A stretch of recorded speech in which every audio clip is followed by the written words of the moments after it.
Dear viewers, the topic which we will cover today is Third Cold War, not the First Cold War, not Second Cold War, but Third Cold War.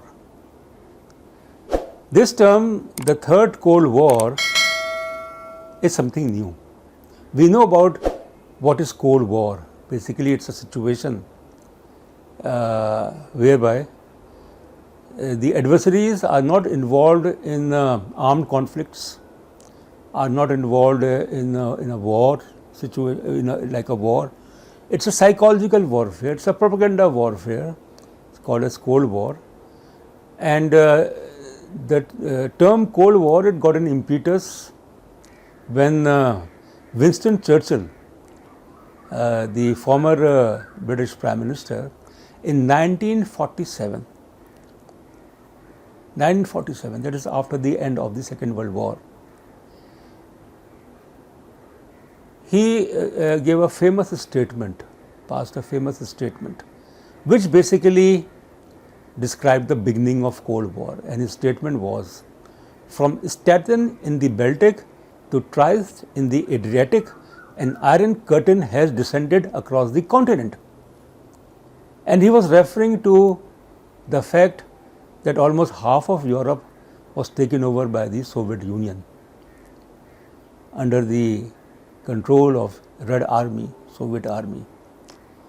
The split in the wartime alliance, Soviet Union, United States, Britain,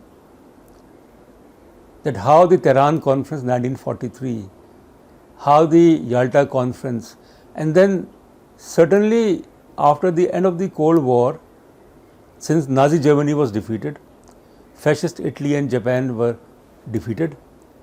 So therefore, the alliance, the wartime alliance disintegrated, and it led to the outbreak of Cold War over Germany, over the Berlin crisis, so many, Korean War.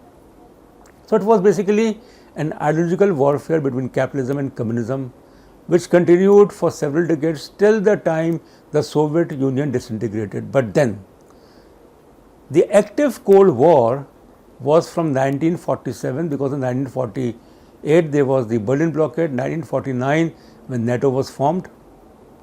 But then, the policy of Datta and peaceful coexistence, it literally reduced the intensity of Cold War. The Soviet Union and the US were able to talk to each other, and they decided to normalize their relations despite their clash of interests and things like that. The Second Cold War, it is referred to 1979 to 1985. 1979, when the Soviet Union invaded Afghanistan. 1979, when there was a pro-leftist revolution in Nicaragua. 1979, when the Soviet Union deployed Pershing and cruise to missiles.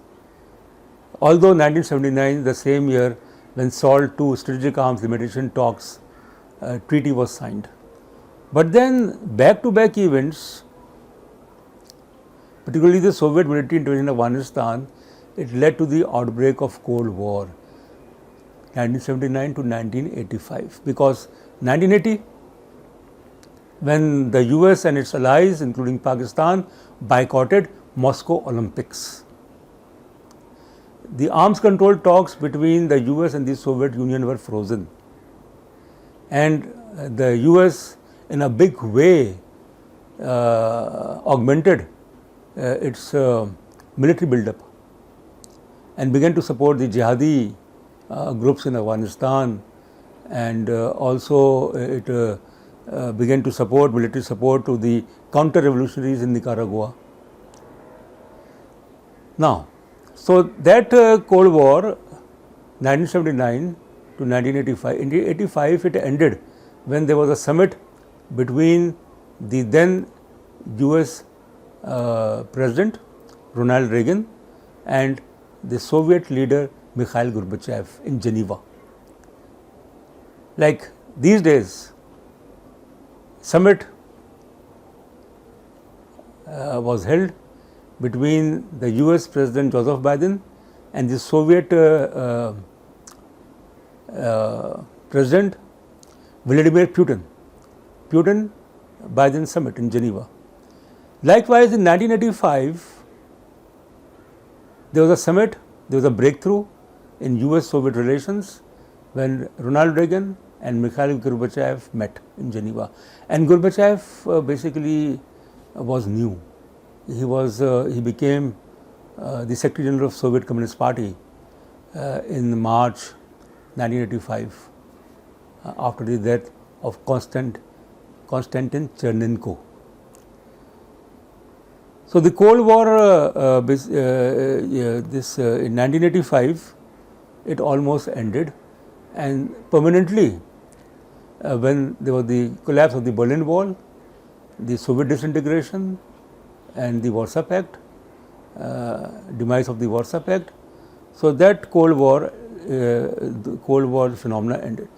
Third Cold War is basically in the aftermath of G7 Group of 7 summit, which was held in UK, and also NATO summit held in Brussels recently. In these two summits, back-to-back summits, in which the US President Joseph Biden, he assured his allies, NATO allies and G7 member countries that the US was ready to play a leadership role in global affairs, but one needs to be prepared for the Cold War. But he referred to the second Cold War, and I am referring to the third Cold War. If there is a Cold War taking place, it is taking place in case of the US and People's Republic of China, because President Biden has used both G7 and NATO summits in order to mobilize support, containment of China. China has been criticized because of the serious human rights violations in the Muslim province of China, Xinjiang province, where the Muslims have been persecuted, in Tibet, human rights issue, and then also when we talk about the Hong Kong and Taiwan, also the issues. The main issues basically that China will overtake the US as the number one economic power. So the containment of China. But the third Cold War, the difference basically that China is not Soviet Union. Soviet Union or the Soviet bloc had very marginal economic engagement in the West, whereas in case of China has hundreds and billions of dollars of investments in trade with European countries, particularly Germany and other Western countries. So China is not interested as far as the Cold War thing is concerned. China wouldn't like itself to be dragged into or plunged into a Cold War. China is only focusing on, as far as economy is concerned, trade is concerned, Belt and Road Initiative is concerned, and President Biden, he also came up with an alternate program of Belt and Road Initiative of China. So therefore, the allies, American allies are quite cautious in terms of taking a position against China, because of the fact that China has huge investments and trade relations with the European countries.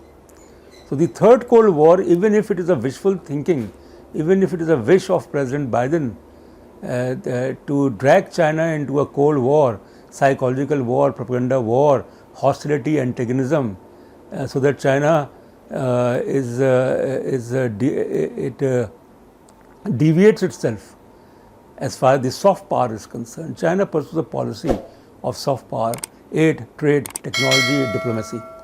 The US in the since the end of the Second World War, has spent several trillion dollars, and it has not been successful in any war, except even the Korean War was a war in which the US was not a winner. Korea was divided between communist North Korea and pro-US South Korea. Vietnam War, no, it was not able to win that war. War in Iraq and Afghanistan, other wars, the US has spent trillions of dollars. China wouldn't like to follow the American way as far as foreign policy is concerned. So I think by concluding Cold War III, it is just a myth. It's not a reality. It is something which has been propagated, which the American or the Western part of the Western media, they are trying to project the second Cold War, but I would call it as the third Cold War if it takes place. But certainly China is not interested. China will not fall into that trap. And the difference between Donald Trump, former American president, and President Biden is basically that Donald Trump was also against the Chinese. He used to ridicule China virus and things like that. But he was also not comfortable with his European allies. And he used to term NATO as a liability. Biden is following a different approach. He is taking his allies with him, so that it's not termed as an isolated American, initiative or Belt and Road Initiative, and the US is also using Quad, which is composed of Australia, India, Japan, and United States to contain China. It will not work. So therefore, the idea is primarily to provoke Chinese, that the Chinese government is very ruthless in Xinjiang against the Muslims. It is curbing democracy, freedom, authoritarian way of life. It launched a crackdown against pro-democracy groups in Hong Kong, and in Tibet. China has occupied Tibet and Taiwan also. So basically, China knows how to deal with such type of a new American approach labeled as containing China or the Cold War with China. Thank you very much.